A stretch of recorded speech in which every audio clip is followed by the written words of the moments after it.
السلام علیکم ورحمۃ اللہ وبرکاتہ۔ سورۃ الشورى، بسم اللہ الرحمن الرحیم۔ شروع کرتے ہیں اللہ کے نام سے جو بڑا مہربان نہایت رحم والا ہے۔ حامیم، عین، سین، قاف، یہ حروف مقطعات ہے، اس کے معنی اللہ اور اس کے رسول ہی بہتر جانتے ہیں۔ کذالک، اسی طرح، یوں ہی وحی کرتا ہے، الیک، آپ کی طرف، وإلی الذین، اور وإلی الذین من قبلک، اور جو آپ سے پہلے ہے ان تجھ سے اگلوں کی طرف بھی وہی بھیجتا ہے، یعنی تم سے پہلے جو گزر چکے پیغمبر ان کی طرف بھی وہی اللہ عزیز الحکیم وہی بھیجتے ہیں۔ اللہ سبحانہ و تعالیٰ جو غالب ہے اور حکمتوں والے ہے، جو زبردست ہے اور حکمت والا ہے مالک، اور وہ وہی بھیجنے کی 3 طریقے بہت ساری احادیث سے ملتے۔ پہلی وحی کا طریقہ یہ تھا کہ آپ صلی اللہ علیہ وسلم نے فرمایا، کبھی تو گھنٹی کی مسلسل آواز کی طرح، یعنی زنجیروں کے بجنے کی آواز کی طرح بھی آیا ایک حدیث میں، جو مجھ پر بہت بھاری پڑتی تھی، جب وہ ختم ہوتی تھی تو مجھے جو کچھ کہا گیا وہ سب یاد ہو جاتا تھا۔ ایک پہلی یہ ہے وحی کی قسم، اور دوسری یہ تھی کہ کبھی فرشتہ انسانی صورت میں میرے پاس آتا اور مجھ سے باتیں کرتا، اور وہ جو کہتا میں اسے یاد رکھ لیتا ہوں، یہ ایک حدیث ہے۔ اور تیسری کیفیت یہ تھی کہ حضرت صدیقہ عائشہ رضی اللہ تعالیٰ عنہ فرماتی ہیں کہ سخت جاڑوں کے موسم میں بھی جب آپ پر وحی آتی تھی تو آپ شدت وحی سے آپ پانی پانی ہو جاتے تھے، یہاں تک کہ پیشانی سے پسینے کی بوندیں ٹپکنے لگتی تھی۔ یہ بخاری اور مسلم کی حدیث ہے، یعنی وحی کے ایسی اقسام تھی۔ سبحان اللہ۔ لہو، اسی کے لیے ہے، ما فی السماوات، زمین آسمانوں میں جو کچھ ہے، وما فی الارض، جو کچھ زمین میں ہے، وہو العلی العظیم، اور وہ برتر اور عظیم الشان ہیں۔ تکادو، قریب ہے کہ ممکن ہے کہ السماوات، آسمان، یتفطرن، پھٹ پڑے، یعنی قریب ہے آسمان اوپر سے پھٹ پڑے، اور من فوقہن، اوپر سے، والملائکۃ، اور فرشتے، یسبحون، تسبیح بیان کرتے ہیں، یعنی تمام فرشتے تسبیح بیان کرتے ہیں، یسبحون بحمدہ، تعریف کے ساتھ، ربہم، اپنے رب کی تعریف کے ساتھ وہ تسبیح بیان کرتے ہیں،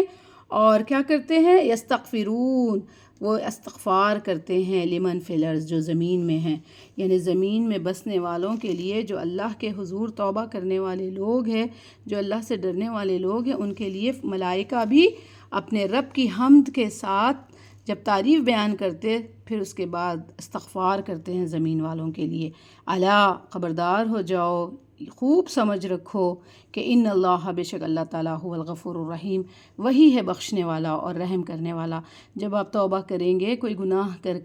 تو اللہ سبحانہ و تعالیٰ یقیناً مغفرت کرنے والا ہے اور رحم فرمانے والا ہے، یہاں تک کہ آپ کے استغفار کی وجہ سے ملائکہ بھی جب استغفار کرتے اور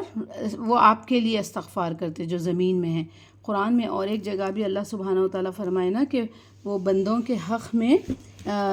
استغفار کرتے ہیں، یعنی ایک جگہ ہے آپ کی تعریف بیان کرتے ہیں اور زمین والوں کے لیے مغفرت تلاش کرتے رہتے ہیں۔ الذین یحملون العرش ومن حولہ، یعنی حاملان عرش، اس کے خلق و جوار فرشتے اپنے رب کی تسبیح اور حمد بیان کرتے ہیں اور اس پر ایمان لاتے ہیں، ایمان رکھتے ہیں، اور ایمان والوں کے لیے استغفار کرتے رہتے ہیں۔ کہ یعنی بہت ساری دعا بتائے تھے ایک جگہ تو، کہ وہ کیا دعا کرتے ہیں، ہمارے رب، تو نے اپنی رحمت اور علم سے ہر چیز کو گھیرا رکھا ہے، پس تو انہیں بخش دے جنہوں نے توبہ کی ہے، اور تیرے راستے کے تابع ہیں، انہیں عذاب جہنم سے بچا لے۔ یہ اس طرح سے استغفار کرتے ہیں ملائکہ بھی۔ اللہم حفظنا، یا اللہ تعالیٰ ہماری حفاظت فرمائے گناہوں سے، اور ہمیں توبہ کر کے ایسی استغفار کرنے والا بنائے، اور ہمارے حق میں بھی ملائکہ استغفار کرنے والے بنے یا رب العالمین۔ والذین، اور وہ لوگ جو اتخذوا، بنا لیا، من دونہ، اس کے علاوہ، یعنی اللہ کے علاوہ کوئی اولیاء اللہ، اللہ کے دوست بنا لیے، کوئی اللہ کو چھوڑ کر اللہ کے دوست بنا لیے، یعنی وہ لوگوں کو معلوم ہونا چاہیے جن لوگوں نے اللہ کے سوا دوسروں کو کارساز بنا لیا، تو حفیظ علیہم، اللہ تعالیٰ ان پر نگران ہے، وما انت علیہم بوکیل، اور آپ ان پر داروغہ نہیں ہیں، آپ ان کے ذمہ دار نہیں ہیں، یعنی اللہ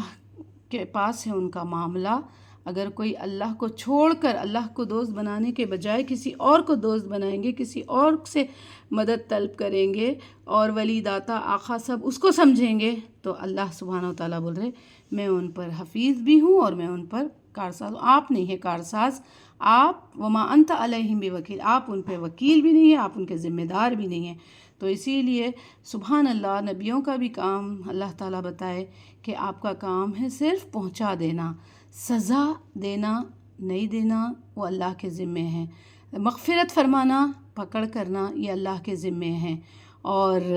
اللہ تعالیٰ چاہے تو معاف کر دے، چاہے تو پکڑ لے، یہ اللہ کی صفات میں سے ہے۔ آج انجانے طور پر ہم یہ صفتیں ہمارے منہ سے اتنے بے دھڑاک طریقے سے نکالتے، ہم ہی یہاں پر ججمنٹل بن کر فیصلے کرنے لگ جاتے کہ ان کی عبادت قبول نہیں، ان کی وہ جہنم میں جائیں گے، وہ ایسے کیے تو ایسے۔ ارے آپ کون ہوتے بھئی؟ اللہ تعالیٰ ابھی اللہ کی عدالت سجی نہیں، جنت اور دوزخ کے فیصلے آپ ہی کر لے رہے ہیں، عبادت قبول ہو رہی نہیں ہو رہی سو فیصلے آپ ہی کر لے رہے ہیں۔ یہاں اللہ سبحانہ و تعالیٰ بول رہے کہ حفیظ علیہم وما انت علیہم بوکیل، یعنی اللہ تعالیٰ ان پر نگران ہیں اور آپ ان کے ذمہ دار نہیں ہیں۔ تو ہم کسی کے اعمال کے ذمہ دار نہیں ہیں، اللہ سبحانہ و تعالیٰ سب دیکھ رہے۔ اللہ تعالیٰ سب کے گناہوں کو اپنی رحمت سے معاف کر دے یا رب العالمین، سب کی مغفرت فرما اور سب کا آسان حساب لے، جو کلمہ پڑھے ہوئے مومن بندے ہیں یا رب العالمین۔